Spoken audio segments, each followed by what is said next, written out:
You may have seen headlines about proposals to cap credit card interest rates, sometimes framed as set the maximum APR at 10%. It sounds like a simple win. Lower APR means lower interest. But credit cards are a bundle, not a single price tag. When one part gets squeezed, the pressure usually shows up somewhere else. By the end of this video, you'll be able to judge a cap headline with one practical test. Would it likely lower your total cost, or mostly shift the cost into fees, rewards, limits, or approvals? Imagine you're carrying about a $5,000 balance because life got expensive for a few months. Your card is around 22% APR. You're paying $150 a month, trying to dig out without blowing up your budget. A 10% cap sounds like it would instantly make that easier. The twist is that the interest rate is only one lever in the system. We'll cover what a cap actually changes, why issuers tend to respond in predictable ways, and what to watch in your own statements and card terms if this debate ever turns into real policy. Here's the core argument. Supporters say a cap lowers the cost of revolving debt. Critics say a hard cap can reduce credit access, especially for borrowers who currently get the highest rates, because the lender can't price for expected losses the same way. Cheaper pricing versus less access. That's the trade-off. Now, the mechanism. A credit card portfolio has to pay for a few things at once: funding cost, servicing and fraud, rewards, and charge-offs from people who don't pay. The issuer covers that with a mix of interest and non-interest revenue. That mix matters because if you cap interest, the business model does not stop needing to cover losses. It just has to do it through other levers. Lever 1 is approvals and credit limits. If the return per borrower is capped, the issuer has a stronger reason to be picky about who gets approved and how much limit they offer. This is where the help the people paying the highest APR story can collide with underwriting reality. The borrowers who would benefit most from a lower APR are often the same borrowers an issuer sees as higher default risk. If the lender can't price that risk with rate, it can price it with yes or no, and with how much. That's how you can get a weird outcome. The headline APR drops, but fewer people qualify, or they qualify for smaller lines. And if you already have a balance, credit limit changes can matter fast. Utilization is balance divided by limit.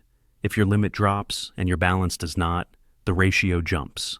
Same spending behavior, different score pressure. That's a credit access issue even when you never miss a payment. Lever 2 is fees and product value. Most people hear APR cap and imagine one number getting forced down. But cards have multiple prices: annual fees, balance transfer fees, cash advance fees, late fees, and sometimes penalty pricing. Rewards are also a form of pricing. They are a cost the issuer pays to keep the account attractive. So if purchase APR is constrained, a realistic response is some combination of higher fees, lower rewards, or a shift toward products that make money in ways that do not rely on a high revolving APR. The cost does not vanish. It can move. Let's put scale on it with simple numbers. On a $5,000 balance, 22% APR is roughly $100 a year in interest if the balance stayed flat. In real life, it falls as you pay it down, but that gives you a sense of magnitude. At 10%, the rough number is about $500 a year. That looks like roughly $600 a year of breathing room, or about $50 a month. Now the intermediate part people miss. That $50 a month is not guaranteed savings if other levers move. If the replacement product comes with a $95 annual fee, that's almost $8 a month. If rewards get cut, and you used to earn meaningful cash back because most spending ran through that card, that's another cost shift. If approvals tighten and you get pushed toward a different product with worse terms, the cap headline can feel like nothing. There's also timing. A cap would live in the details. What counts as an APR for the rule? Which products are included? How variable pricing is treated? Whether there are exceptions? And how quickly existing accounts have to be updated? Even if a cap ever passed, the first version you hear about is rarely the full story. So instead of thinking my APR drops, the more accurate mental model is the menu changes. Here's a quick way to translate that into your own situation. If you pay in full every month, APR is mostly irrelevant. Your real price is the annual fee minus the value you get from rewards and protections. A cap might reshuffle the product lineup, but it may not reduce your out-of-pocket cost. If you sometimes carry a balance, the APR matters, but so does credit line stability and fee structure. Your risk is that the market shifts toward lower limits, tighter approvals, and more fee-based pricing. If you carry balances for long stretches, a lower APR could be meaningful if you keep access, and the rule actually applies to your account. But access is not a side detail. It is the main counterweight in the debate. Back to the $5,000 example. You're paying $150 a month. Your personal outcome is mostly driven by how long that balance sticks around. At a high APR, more of each payment goes to interest, so principal shrinks slowly. If APR were lower, more of that $150 would go to principal, and the payoff timeline would usually compress. That's the real benefit. But if access tightened and your limit got cut from $8,000 to $5,500, while your balance was still $5,000, your utilization would jump to about 91%. That could show up as a score drop at exactly the wrong time, like when you apply for an apartment or a car loan. Same balance, different outcome. That's why this isn't just APR bad. It's APR plus access plus fees. Next, I'll give you 3 signals that tell you which direction the system is moving, and then we'll end with a 2-minute checklist you can run on your own accounts. Signal 1 is underwriting behavior, not vibes, not headlines. Watch what happens to approvals and limits in the real world. Where to look: your own card app messages, emails that say, "We updated your credit line," and the credit report section that lists credit limits and new accounts. If you're applying for a new card, watch the approval outcome and the starting limit. What direction means more denials, lower starting limits, and more limit reductions suggest issuers are protecting profitability and loss exposure through access, not rate. Typical timing. This usually shows up fast, within 1 to 3 billing cycles, because underwriting rules can update quicker than a full pricing overhaul. Signal 2 is fee and reward rewrites. Where to look: the changes to your terms notices, the card's pricing and terms page, and the reward program page.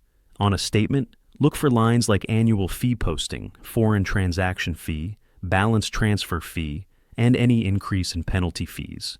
If you carry a balance, also check if your grace period language changes. What direction means: if a lower APR headline is paired with reduced rewards, higher annual fees, or more aggressive fee schedules, that's the cost shifting from interest to non-interest revenue. For someone who pays in full, that can be a net loss even if APR falls. Typical timing, often 1 to 6 months, because issuers tend to update program terms on a scheduled cadence, and they usually give advance notice. Signal 3 is how low-rate products are structured. Where to look: the offer box on new cards, especially promotional APR terms, balance transfer details, and the after-promo APR range. If you see a lot more intro APR with a transfer fee marketing, that's a clue. What direction means: a market that leans harder on promotions and transfer fees is a market looking to earn revenue without relying on a high long-term revolving APR. That can still be useful for some people, but it changes the playbook. Typical timing, 1 to 2 quarters, because product strategy shifts take longer than a simple underwriting tweak. Now, bring it back to the $5,000 balance scenario.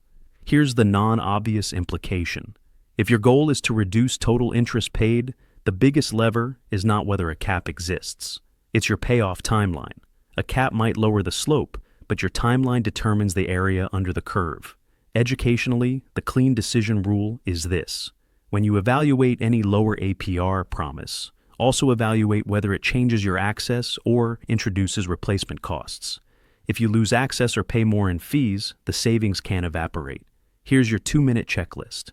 You can do this today. No policy changes required. First, open your card statement and find your APR, your interest charged, and your balance. If you don't carry a balance, note that your real pricing is mostly fees and rewards. Second, check your credit limit and your current balance. Calculate utilization in one line, balance divided by limit. If you're planning any major borrowing soon, utilization stability matters as much as APR. Third, go to your card's terms page and scan for fees you actually pay, not just the ones that exist. Annual fee, balance transfer fee, cash advance fee, late fee. If your savings comes with a new fee, write that number down. Fourth, look for any changes to terms notices. If rewards were reduced or fees increased recently, that's a reminder that pricing is a bundle. Fifth, if you're carrying debt, write one payoff timeline estimate, not perfection, just a reality check.